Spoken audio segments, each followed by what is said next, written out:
Ang mga kalye ng Beverly Hills ay kumikinang ng hapon na yon. Mga hanay ng makikintab na bintana, mga luxury cars na humahalik sa gilid ng kalsada, at mga high-end na boutique na puno ng pangalan na sumisigaw ng yaman at exclusivity. Sa loob ng isa sa mga boutique na iyon, naka-ready ang mga empleyado para silbihan ang kanilang elite na customers, mga Hollywood stars, CEOs, at international billionaires. Bumukas ang glass doors at pumasok ang isang lalaki kasama ang kanyang asawa. Simple lang ang suot niya, polo shirt, jeans, at sneakers. Ang asawa niya, elegant pero modest, may dala lang na handbag na walang diamonds o logos. Sa mata ng karamihan ng dumadaan, mukha silang ordinaryong mag-asawa na naglalakad-lakad lang para mamili. Pero hindi ordinaryong tao yung lalaki. Siya si Manny Pacquiao, world champion boxer, senador, philanthropist, isang lalaki na yumanig sa mga arena sa pamamagitan ng kanyang mga kamao, at nagbago ng libu-libong buhay sa kanyang kabutihan. Pero sa loob ng boutique na iyon, parang walang halaga iyon. Tumingin ang boutique manager mula sa likod ng counter. Sinuri niya ang mag-asawa at sa isang saglit, tumigas ang labi niya. Hindi niya nakita ang isang alamat. Nakita niya ang dalawang taong sa tingin niya ay hindi dapat naroon. Mabilis siyang nag-roll ng mata at bumulong sa isang sales associate. Tumawa ng mahina ang associate habang sumulyap kay Manny at sa asawa niya, na parang nang intrude sila sa sagradong lugar. Ngumiti ng magalang si Manny at lumapit sa display ng luxury watches, dahan-dahang itinuro ang isa sa asawa niya. Tahimik itong humanga, nagliwanag ang mata sa ganda ng craftsmanship. Pero bago pa makahingi ng tulong si Manny, lumitaw ang manager, matigas ang ekspresyon. "Excuse me, sir," sabi niya, puno ng condescension ang tono. "Ang mga yan ay ilan sa pinaka-exclusive na items namin. Sobrang mahal po. Baka gusto niyo munang tingnan ang mga nasa affordable collection namin?" Parang sampal ang mga salita. Lumingon ang ibang customers. May mga ngumiti ng mapanlin lang. Ibaba ni Jinky ang tingin, nahihiya. Pero nanatiling kalmado si Manny. Tumango lang siya ng bahagya, na parang tumalbog lang ang insulto sa kanya. Nakapamiwang ang manager, nasiyahan sa sarili. Sa isip niya, naisave niya ang tindahan sa abala ng customer na sa tingin niya ay hindi kayang bumili. Hindi niya alam na ang kanyang arrogance ang nag-set up para sa isa sa pinaka-unbelievable na sandali na makikita ng boutique at ng lahat sa loob nito. Tumayo ng tahimik si Manny sandali, nakatitig pa rin sa elegant na display case. Si Jinky ay hindi mapakali, nararamdaman ang mga titig ng ibang customers na tumatago sa kanila. Kumikinang ang crystal chandelier sa itaas, pero bigla nang mabigat ang hangin, puno ng judgment at condescension. Tumingin ang manager ng pahilis, pinilit na ngumiti pero walang init. Ang mga timepiece na iyan nagsisimula sa halos $50,000, sir, sabi niya, malakas ang boses sa showroom. Sobrang exclusive. Karamihan ng tao, mas gusto ang seasonal collection namin na mas reasonable. Matatalim ang salita, hindi lang para ipaalam, kundi para saksakin. May mag-asawang malapit na nag-browse, sumulyap kay Manny, tapos nagbulungan habang nakangiti. Sa kanila, hindi to champion. Ordinaryong lalaki lang na out of place sa mundo ng yaman at kinang. Hinawakan ni Jinky ang kamay ni Manny. "Baka umalis na lang tayo," bulong niya, may halong sakit sa boses. Pero ngumiti lang si Manny ng pagpapakalma, pinisil ang kamay niya ng mahina. Hindi siya galit. Hindi pa. Nilinis niya ang lalamunan ng magalang at tanong, "Pwede ko bang makita yung isa ron, please?" Itinuro ulit niya ang luxury watch. Isang masterpiece ng gold at sapphire. Tumawa ng mahina ang manager sa ilalim ng hininga. "Sir, tulad ng sinabi ko, para to sa premium clients namin. Ayaw ko pong sayangin ang oras niyo o namin." Tinuro niya ang malayong parte ng tindahan kung saan nakalagay ang mas murang accessories. "Baka may mas bagay sa budget niyo ron." Lalong lumalim ang kahihiyan. Bawat salita parang paalala na sa mata niya, hindi dapat naroon si Manny. Hindi niya tinanong ang pangalan. Hindi niya binigay ang courtesy na ibinibigay sa kahit sinong customer na pumasok. Sa damit at tahimik na ugali lang niya hinusgahan. May batang sales associate na malapit, mukhang hindi komportable. Nagpalipat-lipat ng paa, sumulyap kina Manny at sa manager. Parang may naramdaman siyang mali, parang alam niyang hindi ordinaryong tao to. Pero takot sa boss, tumahimik. Tumango ulit si Manny, kalmado pero hindi mabasa ang ekspresyon. Sa loob, halo ng disappointment at curiosity ang nararamdaman niya, disappointment na ganito pa rin ang trato sa iba, at curiosity kung hanggang saan aabot ang arrogance ng manager. Naiintindihan ko, sabi ni Manny ng mahina. Walang galit sa boses, pasensya lang. Tumingin siya kay Jinky. Gusto mo pa bang magtingin-tingin? Nagdalawang isip si Jinky tapos tumango ng mahina. Ayaw niyang mag-cause ng eksena, pero namumula ang pisngi sa kahihiyan. Nakita niya ang pag-akyat ni Manny mula sa kahirapan sa Pilipinas hanggang global superstardom at alam niya kung gaano karaming sakripisyo ang ginawa. Masakit sa kanya na ganito tratuhin ang asawa niya sa harap ng mga estranghero. Habang dahan-dahang naglalakad sila sa butike, sinusundan sila ng manager sa distansya, nakapamiwang ng mahigpit. Sa bawat pagtigil ni Manny sa display, mabilis siyang sumingit. Wala pong stock yan. Hindi para sa browsing yan. Baka mas bagay ang mas simple. Maliwanag ang pattern, hindi niya hahayaang makahinga sila, lalo na mamili. Tapos na ang hatol niya. Sa mata niya, hindi sila karapat-dapat. Nanood ang ibang customers, may mga natatawa ng tahimik, may mga hindi komportable. May babaeng bumulong sa asawa niya, bakit hindi na lang umalis? Hindi ba nila nakikita na hindi sila bagay dito? Pero hindi umalis si Manny. Hindi pa. Dala niya ang parehong pasensya na ipinakita niya sa boxing ring, naghihintay ng perfect moment. Alam niyang walang kailangan ng sigawan o public argument, dahil kapag lumabas ang katotohanan, at lalabas yun, hindi na makakalimutan ng bautike, staff, at lahat ng nanood ang nangyari. Kumikinang ang polished marble floor sa ilalim ng soft golden lights. Pero para kina Manny at Jinky, lalong lumalakas ang bawat hakbang. Dahan-dahan silang naglakad sa store, tumitigil paminsan-minsan para tingnan ang displays. Kahit hindi talaga ma-enjoy ng dalawa, sinusundan sila ng boses ng manager na parang anino. Hindi available yung handbag sa smaller sizes. Sir, please huwag po hawakan ang glass. Delikado yan, hindi laruan. Bawat salita puno ng lason, subtle pero nakakasakit. Nagnanakaw ng tingin ang customers, may nagpapanggap na hindi nanonood, may bukas na nanonood sa drama. Sa kanila, entertainment yun, ang ordinaryong mag-asawang nangahas pumasok sa palasyo ng luxury para ipaalala na hindi sila bagay. Pero hindi lahat natatawa. Sa sulok ng bautike, may batang lalaki sa tailored suit na mabilis na nagtatype sa phone. Fashion blogger siya, laging naghahanap ng content. Mula sa screen, napatingin siya sa mag-asawa. Una, nakita niya ang nakikita ng lahat, simple na damit, tahimik na ugali. Tapos sumulyap siya ng mabuti, lumapit. May pamilyar sa mukha ng lalaki. Wait, bulong niya sa sarili. Si Manny Pacquiao yun. Bigla siyang kinabahan.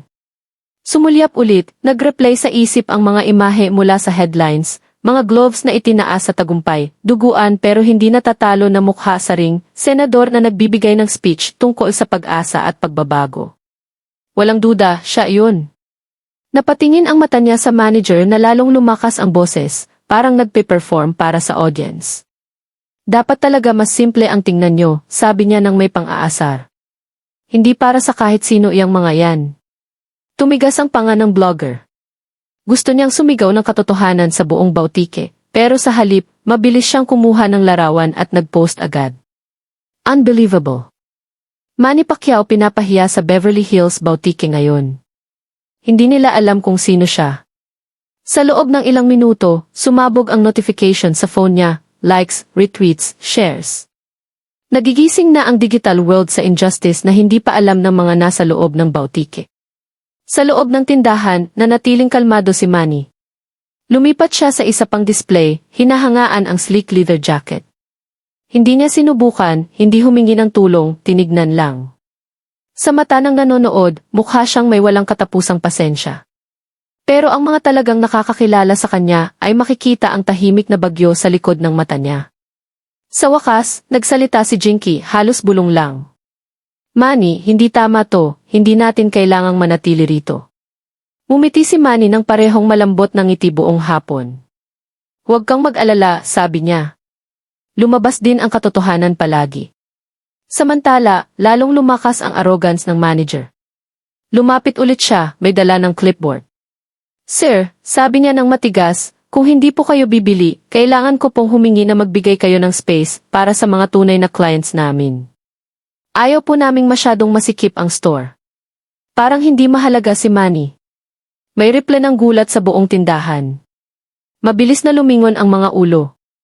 May bulungan sa hangin. Wait, si Manny Pacquiao. No way. Talaga ba yun? Tingnan mo mukha niya. Siya nga. Biglang nag-buzz ang bautike na dating puno ng tahimik na arrogance. May mga customers na naglabas ng phone, excited na nagkuha ng litrato. Namula ang mukha ng manager. Nautal siya, hirap makontrol. Ay, well, pareho naman po naming trato ang lahat ng customers, sabi niya ng mabilis, nauntog ang salita. Pero huli na. Nagbago na ang agos at si Manny, na natiling kalmado, bahagyang nakangiti, itinaas lang ang kilay.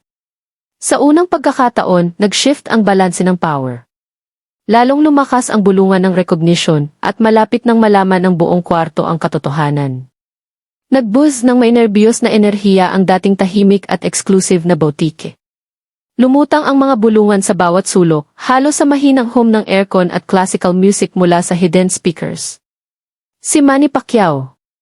Wait, yung Manny Pacquiao talaga? Nakita ko fights niya. Siya nga, yun.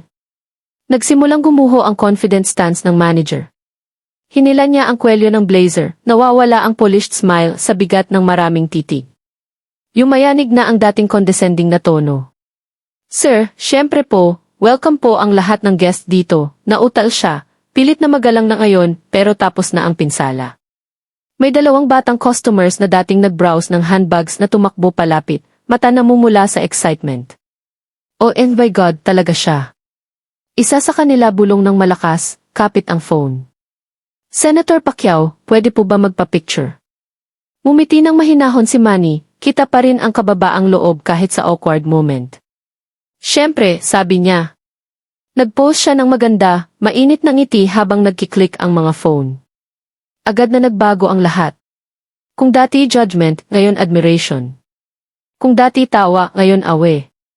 Isa-isa lumapit ang customers, hindi para manlait, kundi para batiin, makipag-shake hands sa lalaking may bigat ang pangalan sa buong mundo. Lumapit ang blogger na unang nakakilala, dibdib na mamaga sa pride. Sabi ko sa inyo, malakas niyang sabi, nakatuon kay manager na nanginginig. Pinahiyan niyo ang world champion, national hero, at malapit nang makita ng buong mundo. Itinaas niya ang phone, glowing sa notifications. Viral na ang post niya. Nawalan ng kulay ang mukha ng manager. Sinubukan niyang bumawi, lumapit kay Manny na parang walang nangyari. Miss Pacquiao, sobrang honored po kaming nandito kayo ngayon. Pwede po akong personal na tumulong sa kahit ano pong gusto niyong tingnan. Puno ng desperation ang boses, nawala na ang arrogance. Pero hindi agad gumalaw si Manny. Tinitigan lang niya ito, kalmado pero malalim ang tingin na mas masakit kaysa sa anumang salita. Sandali, parang huminto ang paghinga ng buong bautike. Sa wakas, nagsalita siya ng mahina pero matatag.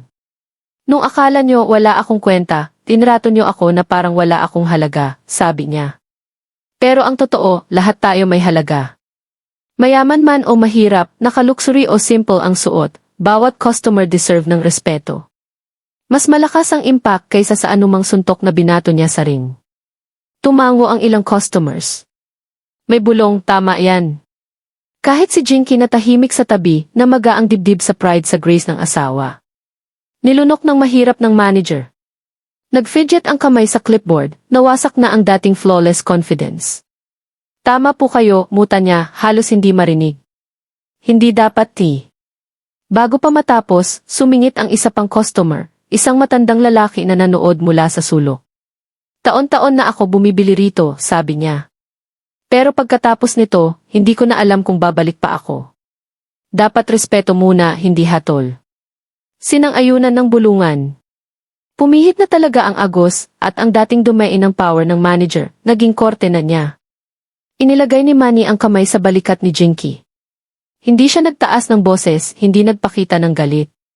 Sa halip, ipinakita ang composure na nagdala sa kanya sa maraming laban. Hindi kami pumunta rito para sa eksena, sabi niya. Tingin lang talaga. Pero siguro ngayon, higit pa sa pamimili ang nangyari. Tahimik. Walang sagot ang manager, realization lang na mali ang hinusgahan niya. At habang lumingon si Manny patungo sa pinto, hindi tawa o pang-aasar ang pumuno sa butik, kundi tahimik na paghanga sa isang bagay na hindi malilimutan. Pero hindi pa tapos. Ang tunay na sorpresa, ang moment na magpapatahimik sa lahat, darating pa. Halos maisara pa lang ang pinto nang tumigil si Manny. Sumulyap kay Jinky na hawak ang braso niya, tapos sa mga mukha na nakatitig sa kanya, customers, empleyado, kahit ang nanginginig na manager, naghihintay lahat. Dahan-dahang lumingon si Manny, commanding ang presence kahit walang salita. Bumalik siya sa glittering display cases kung saan kumikinang ang luxury watches sa perfect white lights. Gusto ko pong makita yung isa ron, sabi niya, itinuro ang timepiece sa gitna ng collection. Hindi basta watch yun. Pinakamahal sa boutique, isang limited edition Swiss masterpiece na mas mahal pa sa bahay ng karamihan. Nahuli ang hininga ng manager. Akala niya mali ang narinig. Yun po, sir, tanong niya, bitin ang boses. Tumango si Manny ng kalmado. Yun. Nagdalawang isip ang associate malapit sa display, tapos mabilis na binuksan ang case at inilagay ang watch sa velvet pad. Nagmadali ang manager na kunin, nanginginig ang kamay habang iniaabot kay Manny. Isa po to sa pinakamaganda namin, Jinky Pacquiao. Handcrafted. Kakaunti lang sa buong mundo. Tiningnan ito ni Manny ng tahimik na focus. Lumapit si Jinky, kumikinang ang mata sa paghanga. Pero hindi sa presyo, diamonds, o brand ang tinitingnan ni Manny. Sa elegance at artistry. Magkano po, tanong niya. Nilinis ng manager ang lalamunan, kinakabahan. US dollars 250,000. May mga gasp sa buong boutique. May mga customers na lumapit ng bahagya, eager sa mangyayari. Pinilit ng manager na ngumiti, nagdadasal na hindi siya nagbibiro. Inabot ni Manny ang watch kay Jinky. Gusto mo ba? Hinawakan niya ng marahan, sinundan ng daliri ang smooth band. Maganda, sabi niya ng mahina. Tumango si Manny ng desidido. Tumingin sa manager. Bibilhin namin. Sumabog ang stunt seller sa kwarto. Namilipit ang associate, hindi sigurado kung tama ang narinig. Halos malaglag ang panga ng manager. Bibilhin po, nautal niya. Sagot ni Manny, matatag ang tono. Ibalot niyo na. Lahat ng ulo lumingon sa kanya. May mga tahimik na palakpak, may umiling sa disbelief. May nagsimulang mag-record sa phone, hindi mapigilan ang moment. Namula ng husto ang mukha ng manager. Ilang minuto lang ang nakaraan, itinakwil niya bilang hindi makakabili kahit ng affordable collection. Ngayon, casual na binibili ang pinakamahal na item sa store. Habang nagmamadali ang associate na i-package ang watch, nagpatuloy si Manny sa pagsasalita, dala ang bigat ng tahimik na authority. Alam nyo, hindi pera ang point, sabi niya, lumilingon sa crowd.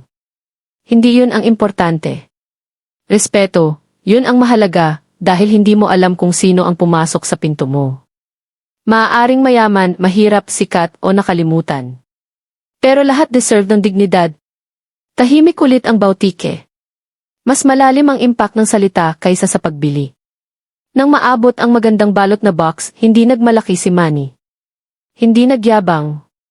Sa halip, ibinigay kay Jinky ng may malambot na ngiti. Para sa'yo, sabi niya lang. Lumambot ang mata ni Jinky. Alam niyang hindi lang tungkol sa watch. Tungkol sa leksyon, sa moment, sa tahimik na lakas na dala ng asawa niya kahit saan.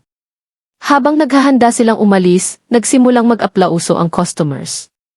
May standing ovation. Sumigaw ang blogger, viral to. Kailangan makita ng mundo. Ang manager, humbled at humiliated, ibinaba ang ulo. Nawasak ang arogan sa harap ng lahat. Pero higit pa, natuto siya ng leksyon na hindi niya malilimutan. Inilagay ni Manny ang braso sa balikat ni Jinky at hinatid siya patungo sa pinto. Hindi siya lumingon, hindi nagmalaki, hindi nagdagdag ng asin sa sugat. Sapat na ang dignidad niya. At habang lumabas sila sa sikat ng araw, iniiwan ang bulungan at palakpak, malinaw na, hindi lang pamimilito.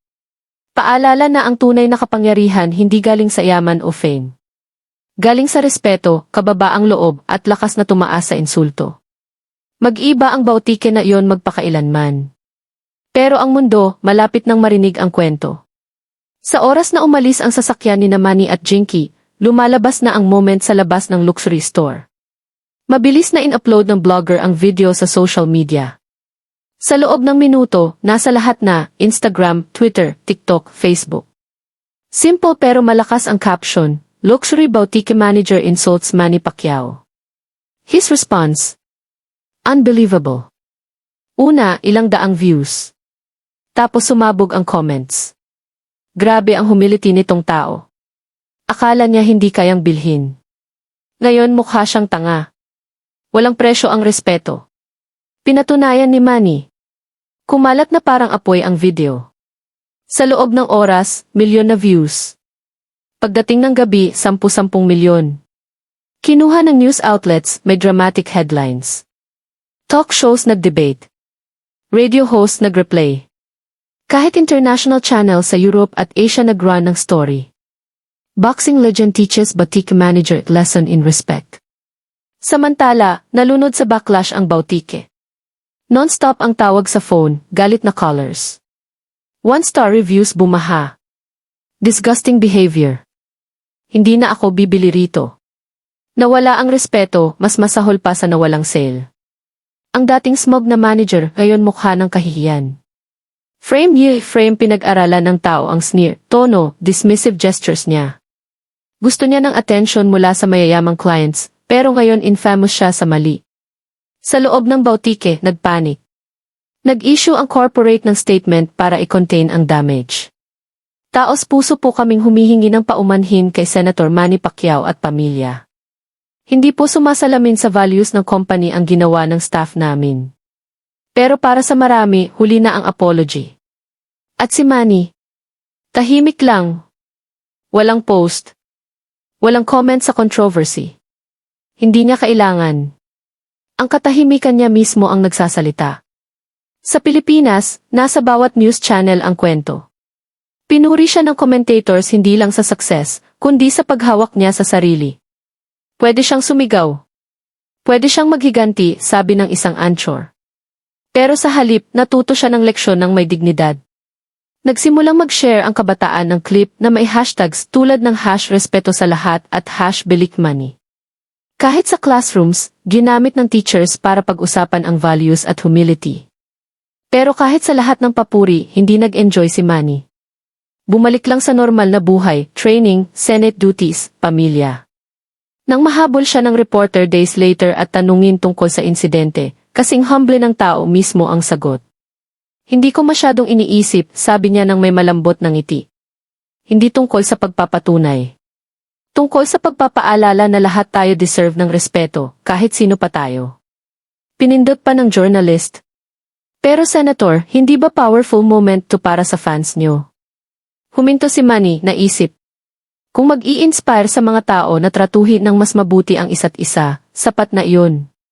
Ayaw ko sa akin ang focus. Sa mensahe, lalong lumalim ang paghanga ng mundo. Hindi lang siya bumili ng watch. Binili niya ang respeto, hindi para sa sarili, kundi para sa lahat na minsan hinusgahan, itinakwil, o in-underestimate ng hindi patas. Sa boutique, nag-resign sa wakas ang manager.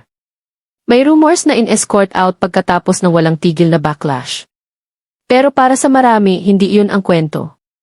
Ang kwento ay ang tahimik na kapangyarihan ng lalaking ayaw o hayaang tukuyin siya ng insulto. Sa pagtatapos ng linggo, nakarating ang leksyon ni Manny sa daan-daang milyon sa buong mundo. At kahit ganoon, hindi siya nagyabang, hindi nagmalaki. Patuloy siyang naging parehong humble na tao. Dahil para kay Manny Pacquiao, ang tunay na tagumpay hindi lang sa boxing ring. Nasa moments tulad nito, kung saan nanalo ang dignidad sa arrogance at respeto sa pride. Lumipas ang mga araw, pero lalong lumakas ang impact ng encounter na yon sa boutique. Hindi na lang tungkol sa arrogance ng manager o quiet comeback ng celebrity. Naging global conversation na tungkol sa respeto, humility, at panganib ng paghusga base sa itsura. Sa Manila, nagkukumpulan ang mga bata sa basketball courts, ikinukwento ang story ng may malalaking mata. Narinig mo ba ang ginawa ni Manny, sabi ng isang bata ng may pride. hindi niya kailangang makipaglaban. Tahimik lang siya at nakita ng buong mundo kung sino talaga siya. Para sa kanila, hindi na lang sports icon si Manny. Buhay na patunay na kaya ng dignidad talunin ang arrogance kahit walang suntok. Sa schools, ginagamit ng teachers ang viral clip bilang teaching tool. Tingnan nyo, paliwanag ng isang guro habang nagre-replay. Pansinin kung paano niya hindi itinaas ang boses. Pansinin kung paano siya hindi nagalit. Yan ang tunay na lakas. Yan ang respeto. Tumango ang mga estudyante, ini-absorb ang leksyon na hindi makuha ng kahit anong textbook ng perpekto. Sa buong mundo, nagbigay opinyon ang celebrities at public figures. May pumuri sa restraint ni Manny. May umamin na nagpa-reflect sa sariling behavior. Gaano karaming beses na tayo nagkamali sa paghusga sa tao, tweet ng isang Hollywood actor. Pinapaalala sa atin ni Manny Pacquiao na hindi dapat base sa itsura ang respeto. Pero sa lahat ng iyon, pareho pa rin si Manny. Hindi nag-celebrate ng viral fame, walang flashy statements. Sa kanya, hindi yun victory para ipagmalaki. Paalala lang yun ng values na dala niya palagi. Sa bahay, pinapanood ni Jinky ang asawa ng may paghanga. Naalala niya ang hapdi ng kahihiyan sa butike, ang humiliation ng itakwil sila ng manager. Pero ngayon, nakikita kung paano ginawa ni Manny ang insulto na international lesson na magaang puso niya sa pride. Manny, sabi niya ng mahina isang gabi habang magkasama sila sa living room. Hindi mo lang kami ipinagtanggol. Ipinagtanggol mo ang bawat taong pinaramdamang maliit. Mumiti si Manny ng mahinahon, puno ng init ang mata.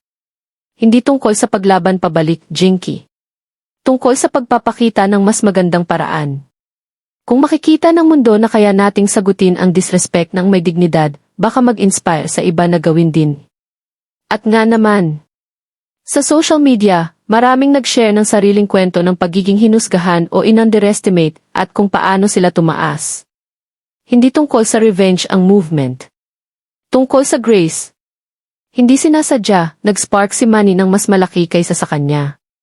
Sa Beverly Hills, desperadong inayos ng Bautike ang image. Nagbago ng policies, retrained staff, nag-donate pa sa charities para makabawi. Pero para sa marami, natutunan na ang leksyon. Walang luxury o pera na makakatakip sa pangit ng arrogance. At para kay Manny, hindi tungkol sa watch, viral video, o public praise ang legacy ng araw na iyon. Patunay ulit na ang tunay na kapangyarihan hindi sinusukat sa yaman o status. Sinusukat sa paano mo tratuhin ang iba, lalo na kapag walang umaasa. Habang lumulubog ang araw sa Manila isang gabi, nakatayo si Manny sa balcony ng bahay, pinapanood ang city lights na kumikislap na parang bituin sa lupa. Naisip niya ang journey na nagdala sa kanya rito, mula sa kahirapan ng kabataan hanggang sa maingay na arenas ng mundo, hanggang sa tahimik na reflection na to. Marami siyang laban sa ring. Pero siguro ang pinakamalaking tagumpay ay yung labas ng ring, laban ng humility, respeto at grace. At yan ang dahilan kung bakit patuloy na minamahal ng mundo si Manny Pacquiao. Hindi lang dahil champion siya, kundi dahil paalala siya ng kung ano talaga ang mahalaga. At ngayon, gusto naming marinig mula sa inyo. Na-judge ka na ba ng hindi patas tapos pinatunayan mo sila mali sa ginawa mo? I-share ang kwento mo sa comments. Gustong-gusto naming basahin. At kung na-inspire ka sa leksyon ni Manny ngayon, huwag kalimutang i-like ang video, i-share sa friends mo, at i-subscribe ang channel, dahil bukas, may isa pang kwento na magpapaalala sa iyo na ang dignidad at kabaitan ang pinakamalaking kapangyarihan. Oh!